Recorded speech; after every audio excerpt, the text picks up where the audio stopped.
Wrong number वाला प्यार episode 66। ये दूसरी बार अपलोड कर रही हूँ क्योंकि पहली बार यूट्यूब ने उसे डिलीट कर दिया क्योंकि हद से ज़्यादा रोमांस था। और अभी मैंने उसे शॉर्टकट में 14 मिनट का ही बनाई हूँ और जो 67 एपिसोड मिलेगा वह 40 मिनट का है। चलिए कहानी शुरू करते हैं। अथर्व बोल ही रहा था कि शगुन उसके होठों पर अपने होठ रख किस करने लगी। अब उसकी आंखें भी बंद हो गई थी। वहीं अचानक से ऐसे करने से अथर्व चौंक गया, पर वह कुछ रिएक्ट नहीं किया बल्कि उसके किस का आनंद लेने लगा। उसकी भी आंखें बंद हो गई थी। शगुन का साथ देने लगा। अब अथर्व का हाथ शगुन के पीठ पर चला गया तो वहीं शगुन का हाथ जो पहले से अथर्व के गले में था और दोनों एक दूसरे को पैशनेट किस करने लगे। यूं ही 10 मिनट तक दोनों एक दूसरे को किस करते रहे। जब शगुन सांस नहीं ले पा रही, अथर्व को जैसे महसूस हुआ कि झट से उसने उसके होठों को छोड़ अपने हाथों से उसके चेहरे को पकड़ उसे देखने लगा। शगुन आंखें बंद किए ही लंबी लंबी सांस लिए जा रही थी। वहीं अथर्व अपने अंगूठे से उसके होठों को फेरने लगा। किस करने की वजह से उसके होठ पर सलाइवा लगा था और उसके होठ अब लाल भी हो गए थे।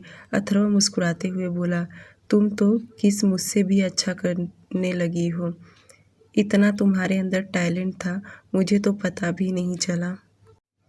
अथर्व के मुंह से इतना सुन शगुन शर्मा गई क्योंकि सामने से उसने उस पर आक्रमण जो किया था उसका अथर्व उसका मजाक बनाते हुए आगे बोला, वैसे एक एक खूबियाँ तुम्हारी निखर के आ रही है, पर जो भी हो मुझे तो पसंद आया। और तुम्हें? अथर्व का इतना कहना कि शगुन आंखें खोलकर उसे देख शर्माने लगी। वहीं अथर्व और भी टेढ़ा मुस्कुरा रहा था। शगुन झट से उसके सीने में अपना मुंह छुपा के चेस्ट पर चिंगोटी लेने लगी। शगुन का इस तरह से उससे चिंगोटी लेना अथर्व नाटक करते हुए बोला, आह दर्द हो रहा है, बस प्लीज़ बस करो। अथर्व के मुंह से ऐसे शब्द सुन शगुन उसे देखने लगी क्योंकि अथर्व उसकी नकल कर रहा था। जब भी वे दोनों इंटीमेट होते हैं तो शगुन के मुंह से कुछ ऐसी ही आवाज़ निकलती है जो कि अथर्व इस वक्त बोल रहा था। शगुन बुरा सा शक्ल बनाकर उसके शोल्डर पर मारते हुए बोली, आप सच में बहुत बुरे हैं, आप मेरी नकल कर रहे हैं ना। जो सुन अथर्व बोला, नकल नहीं कर रहा हूँ, मुझे ये तुम्हारी साउंड बहुत अच्छी लगती है और जब तुम अपने पेरेंट्स के पास चली जाओगी तो मैं तुम्हारी आवाज़ को बहुत मिस करूँगा। क्या तुम नहीं करोगी? अथर्व उसके साथ गंदी गंदी बातें कर रहा था। जो सुन शगुन अब आंखें खोल उसे देखने लगी। उसकी आंखों में इतनी शर्म थी कि अथर्व देख सकता था। अथर्व तुरंत उसे गोद में ले सोफे से उठ खड़ा हुआ और बेड की तरफ बढ़ गया और बेड पर लेकर आया और उसे बिठाया और खुद भी उसके बगल में बैठ गया और प्यार से बोला, तुमने आज मुझे अपने पास रोका है तो क्या तुम मुझे परमिशन दोगी आगे बढ़ने का? अथर्व का इस तरह से उससे परमिशन मांगना देख शगुन को अच्छा लगा और शगुन भी समझ गई कि वह कल यहाँ से चली जाएगी तो आज वह अथर्व के साथ टाइम स्पेंड करे। उसने बिना वक्त गवाए अपनी पलकें झपका दी। शगुन का इतना जल्दी हाँ सुनकर अथर्व खुश हो गया और बिना देरी किए शगुन को वापस किस करने लगा। इसी तरह किस करते हुए उसने उसे बेड पर लेटा भी दिया और खुद उसके ऊपर आ गया। यूं ही किस करते करते अथर्व उसके ड्रेस का जिप खोला और उसके शोल्डर से सरका दिया। वह कभी उसके होठों को किस करता तो कभी उसके गर्दन पर करता और धीरे धीरे वह नीचे भी बढ़ने लगा। अथर्व का कमरा दोपहर के 3 बजे बिना कपड़ों के दोनों बेड पे सोए थे। शगुन का सिर अथर्व के चेस्ट पर था और दोनों गहरी नींद में थे। उन दोनों के शरीर के ऊपर वाइट मखमली ब्लैंकेट ओढ़ रखा था। अंदर उन्होंने कुछ भी पहना नहीं था। करीब 20 मिनट ऐसे ही और गुजर गए। तब जाकर अथर्व की आंखें खुला और शगुन अपनी गर्म सांसें अथर्व के चेस्ट पर छोड़ रही थी। जब अथर्व पूरी तरह आंखें खोल के शगुन को देखा तो उसके पूरे बाल बिखरे हुए थे और उसके बालों से अथर्व का चेहरा भी ढक गया था। अथर्व ने अपने हाथों से उसके बालों को साइड किया। शगुन का चेहरा देखा जो कि उसके तरफ चेहरा करके सो रही थी। अपनी एक उंगली से उसके माथे पर फेरने लगा और धीरे धीरे उसके गालों तक लेकर आया और फिर उसके होठों पर फेरा। दोनों ने बहुत किस किया था, जिसकी वजह से शगुन के होठ लाल होने के साथ साथ सूज भी गए थे। अब शगुन भी उठ गई थी। दोनों प्यार भरी बातें कर रहे थे। जो सुन शगुन बोली, सॉरी मैं वेजिटेरियन हूँ, मांसाहारी नहीं जो आपको रोज खाती रहूँ। मैं तो शुद्ध शाकाहारी हूँ। शगुन का इतना कहना कि अथर्व अपनी आंखें छोटी करते हुए उसे देख मुस्कुरा दिया और बोला, तो ये है अभी तुमने क्या किया? चूहों वाली 4 दांत का छाप लगा दिया है। अथर्व उसके दांतों को चूहों के साथ कंपेयर कर रहा था। जो सुन शगुन बच्चों जैसी शक्ल बनाकर बोली, आप मुझे चूहों के साथ कंपेयर कर रहे हैं? अब अथर्व उसकी बातों को ध्यान नहीं दे रहा था। अथर्व एक नज़र शगुन को देख बोला, तुम्हें भूख लगा होगा ना? जो सुन शगुन हाँ में सिर हिला दी। अथर्व ने तुरंत सर्वेंट लुसिया को कॉल किया और बोला कि वह लंच लेकर जल्दी से कमरे में आए। करीब 25 मिनट के बाद सर्वेंट लुसिया ब्रेकफास्ट लेकर आई। दोनों इस वक्त बिना कपड़े के थे। सर्वेंट लुसिया ने दरवाज़ा खटखटाई।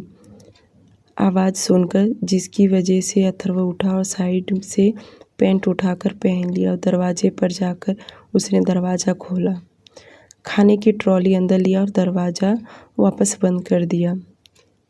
खाने की ट्रॉली अपने बेड के पास लेकर आया। शगुन को उठने के लिए कहा पर शगुन उठ नहीं रही थी। जो देख अथर्व उसे उठाकर बिठा दिया।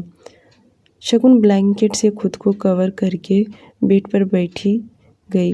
अथर्व खुद भी खाना खाने लगा और उसे भी खाना खिलाया। इसी तरह दोनों ने खाना खा लिया। लगभग 25 मिनट लगा उन दोनों को खाना खाने के लिए। खाना खाने के बाद अथर्व ने ट्रॉली को साइड में कर दिया और वापस बेड पर आकर लेट गया। शगुन को अपनी बाहों में लेकर फिर सोने लगा। थकने की वजह से दोनों को नींद आ गया और इसके बाद वे दोनों 2 घंटे तक यूं ही सोते रहे। दूसरी तरफ इंडिया, शाम का वक्त।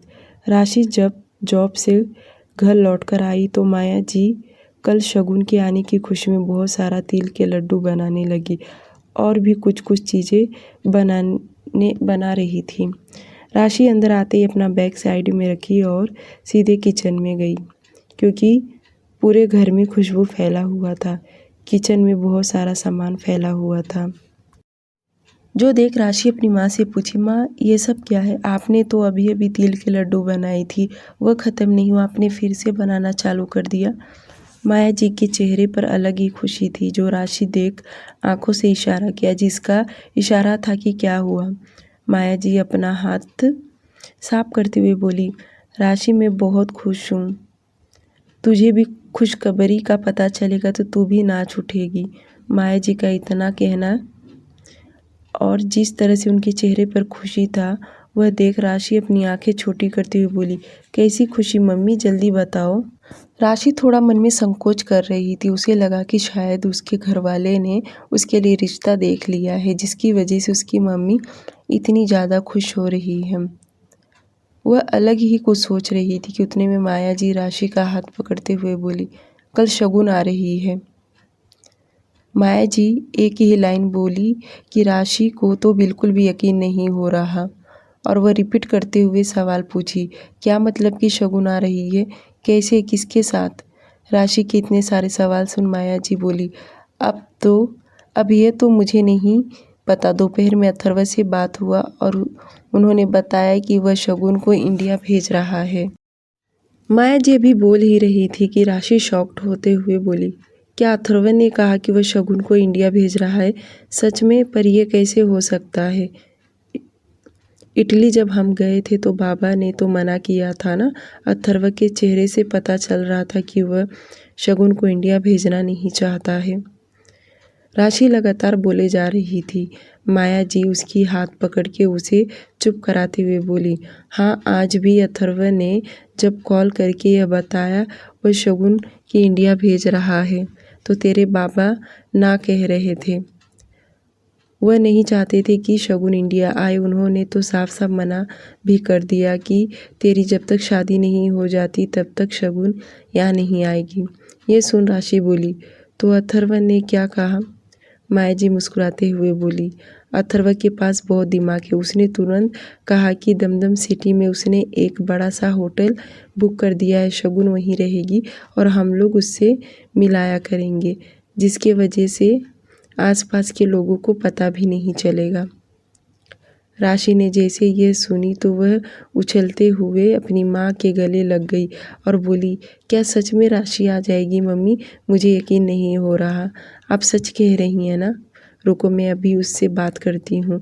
अगर ये बात सच है तो मेरा तो आज रात भी जल्दी कटेगा नहीं। राशि इतना बोल खुश होने लगी। वहीं माया जी भी बहुत खुश हो रही थी। उन्हें भी पता था कि राशि को जैसे ये पता चलेगा तो वह बहुत खुश हो जाएगी। आखिर उसकी छोटी बहन इतने दिनों के बाद जो आ रही है। राशि अपना मोबाइल ले तुरंत अपनी कमरे में आई और शगुन को कॉल करने लगी। पहला कॉल उसका पूरा रिंग बजने के बावजूद भी शगुन ने उसका कॉल नहीं उठाई, जो देख राशि नाराज होते हुए खुद से बोली, ये शगुन को भी ना टाइम नहीं होता है कॉल उठाने के लिए। पता नहीं महारानी क्या कर रही है। राशि इतना बड़बड़ाते हुए वापस उसे कॉल करने लगी, पर शगुन उसका कॉल अभी भी नहीं उठा रही। इधर से राशि बार बार उसे कॉल करने लगी। वहीं इटली में दोनों बड़े सुकून से बेड पर सोए थे, पर शगुन के मोबाइल बार बार रिंग करने की वजह से अथर्व का नींद डिस्टर्ब होने लगा। वहीं बगल में शगुन तो घोड़े बेचकर सो रही थी। अथर्व ने अपने एक हाथ से टेबल की ओर बढ़ाया और शगुन का मोबाइल हाथ में ले देखा तो राशि का कॉल है। अथर्व अपने मन ही मन बोला, साली साहिबा, शगुन कल आपके पास ही जाने वाली है, तो आज के दिन तो उसे मेरे साथ लेने दीजिए। उसने कॉल रिसीव करने के बजाय साइड से कॉल बंद कर दिया, यहाँ तक कि स्विच ऑफ कर दिया और मोबाइल साइड में रख सो गया।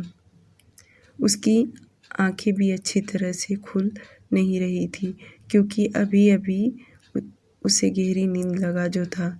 शगुन को मजबूती से पकड़ लिया और सो गया। इधर राशि ने वापस कॉल लगाई, पर अब उसका मोबाइल स्विच ऑफ बता रहा, जो देख उसे बहुत गुस्सा आया और मुंह बनाते हुए बोली, ये शगुन की बच्ची को आने दो, फिर इसकी नौटंकी देखती हूँ। इसने मेरा कॉल नहीं उठाई, ऊपर से अब मोबाइल भी स्विच ऑफ कर दी। राशि नाराज होते हुए अपना मोबाइल बेड पर फेंक वॉशरूम में जाने को हुई। फिर उसे लगा कि हो सकता है शगुन कल आने के लिए अपना पैकिंग कर रही होगी, इसलिए वह बिजी होगी। कोई बात नहीं, वैसे भी कल आने ही वाली है। एक बार उससे मेरी बात हो जाती तो दिल को तसल्ली हो जाता। क्या सच में वह आने वाली है? कहीं ऐसा ना हो खुशियाँ देकर वापस दिल तोड़ दे। यह अथर्व का कुछ भरोसा नहीं, क्योंकि मैंने उसकी आंखों में देखी हूँ, वह शगुन से बेइंतहा मोहब्बत करता है। यही सब सोचकर राशि भगवान से दुआ मांगते हुए बोली, इन दोनों की जोड़ी को किसी की नज़र ना लगे।